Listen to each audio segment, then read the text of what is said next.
সম্মানীয় দর্শক, সমস্ত জল্পনা কল্পনার অবসান ঘটে গেল। সমস্ত আশা আকাঙ্ক্ষায় নিরাশায় পর্যবসিত হলো। আগামী 30শে মে চাকরির বিজ্ঞপ্তি। কোনোভাবেই চাকরিহারাদের চাকরিতে ফেরানো সম্ভব নয়। রাজ্য সরকারের করা রিভিউ পিটিশন ব্যর্থতায় পর্যবেসিত হয়ে যাবে। আগামী 30শে মে চাকরির বিজ্ঞপ্তি। দুদিন সময়ের মধ্যে 30শে মে চাকরির বিজ্ঞপ্তি প্রকাশিত হচ্ছে। বিজ্ঞপ্তি প্রকাশের জন্য সমস্ত কিছু কমপ্লিট, অর্থাৎ আগামী 30শে মে চাকরির বিজ্ঞপ্তি প্রকাশিত হচ্ছে।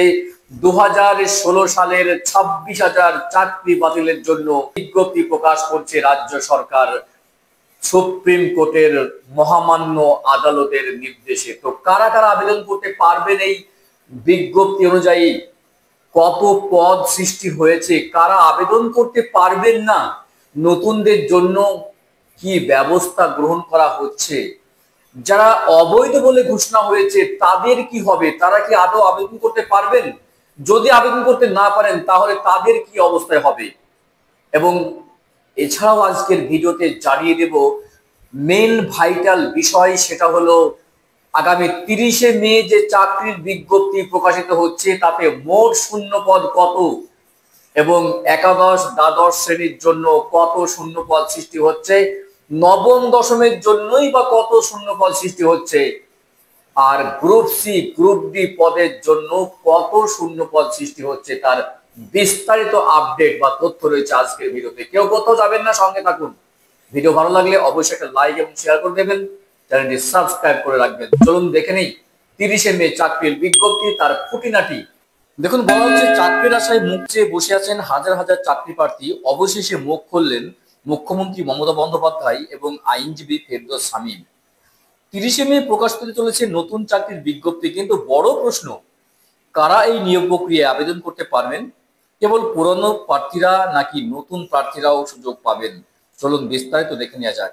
নবম দশম একাদশ দ্বাদশ গ্রুপ সি গ্রুপ ডি মিলিয়ে মোট এই মুহূর্তে শূন্য পদ যেটা জানা যাচ্ছে 44,200টি শূন্য পদ, যেটা আগামী 30শে মে বিজ্ঞপ্তি আকারে প্রকাশিত হবে।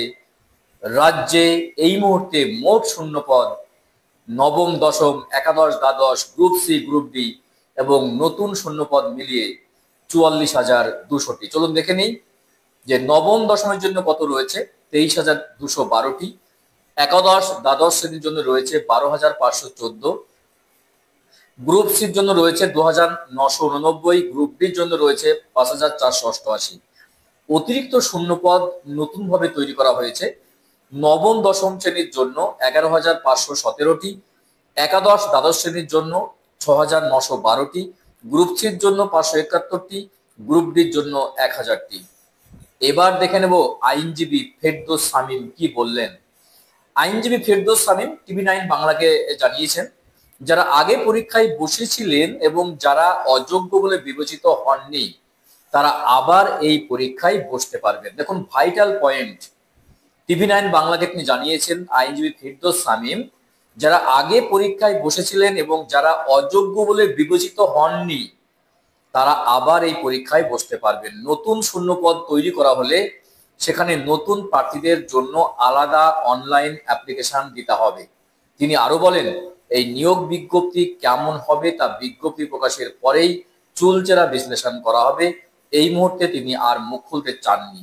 মুখ্যমন্ত্রী আশ্বস্ত করেছেন, যাদের বয়স পার হয়ে গেছে, অর্থাৎ চাকরি করতে করতে যাদের বয়স শেষ হয়ে গেছে তাদের ক্ষেত্রে কি হবে না, এজ রিল্যাক্সেশন দেওয়া হবে।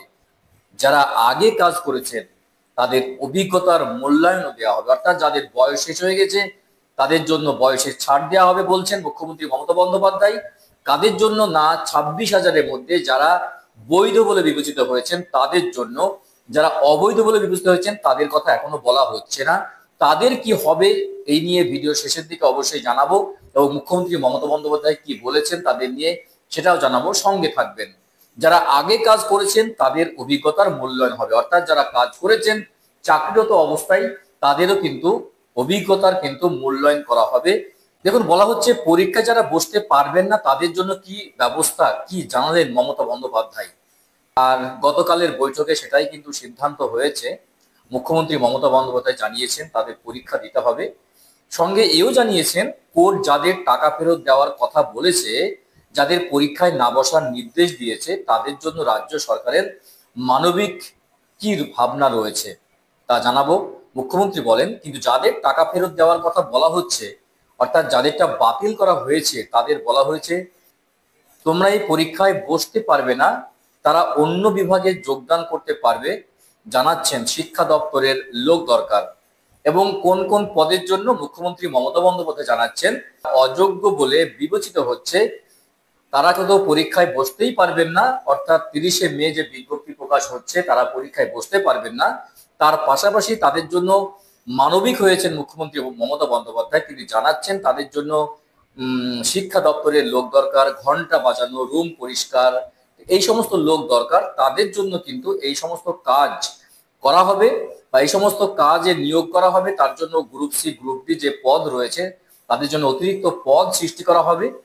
তাছাড়া আমরা আরো 3-4টে ডিপার্টমেন্টের কাজের অপশন দেব, সেটাও আলাদা করে নোটিফিকেশন করব। অর্থাৎ এই 30 মে যে বিজ্ঞপ্তি, এই বিজ্ঞপ্তির সঙ্গে নয়, আলাদাভাবে নোটিফিকেশন হবে গ্রুপ সি, গ্রুপ ডির জন্য, যারা কিন্তু ওই কাজের জন্য তারা আবেদন করতে পারবেন। মমতা বন্দ্যোপাধ্যায় বলেন, কেন্দ্র সরকারের সিদ্ধান্ত হলো, মুখ্যমন্ত্রীর কথায় অনেকের বাড়িতে বৃদ্ধ বাবা মা রয়েছেন, কেউ লোন নিয়েছেন, কেউ তাদের চাকরি গেলে চলবে কিভাবে। তিনি বলেন মানবিকতার স্বার্থে তারা শিক্ষা দপ্তরের অ্যাপ্লাই করতে পারবেন, এরপর আরো কয়েকটি বিভাগে অ্যাপ্লাই করতে পারবেন। আমরা 3-4 দিন পরেই কিন্তু তার নোটিফিকেশন দেবো। অর্থাৎ মুখ্যমন্ত্রী মমতা বন্দ্যোপাধ্যায় জানাচ্ছেন যে 3-4 দিন পরে তাদের জন্য আলাদাভাবে নোটিফিকেশন বেরোবে। যারা অযোগ্য বলে বিবেচিত হয়েছেন, তারা গ্রুপ সি, গ্রুপ ডি পদের জন্য আবেদন করতে পারবেন। গুরুত্বপূর্ণ আপডেট ইনফরমেশন ছিল আজকের ভিডিওতে। তো 30শে মে যখন বিজ্ঞপ্তি প্রকাশিত হবে, অবশ্যই আপনাদের খুঁটিনাটি জানিয়ে দেওয়া হবে। 30শে মে বিজ্ঞপ্তির আগে জানানো হলো ফেরদৌস সামিন এবং মুখ্যমন্ত্রী মমতা বন্দ্যোপাধ্যায় কি বলেছেন এই বিজ্ঞপ্তির প্রাক্কালে, তার গুরুত্বপূর্ণ আপডেট। ভালো থাকবেন, সুস্থ থাকবেন, দেখা হচ্ছে নেক্সট ভিডিওতে। সেই পর্যন্ত টাটা।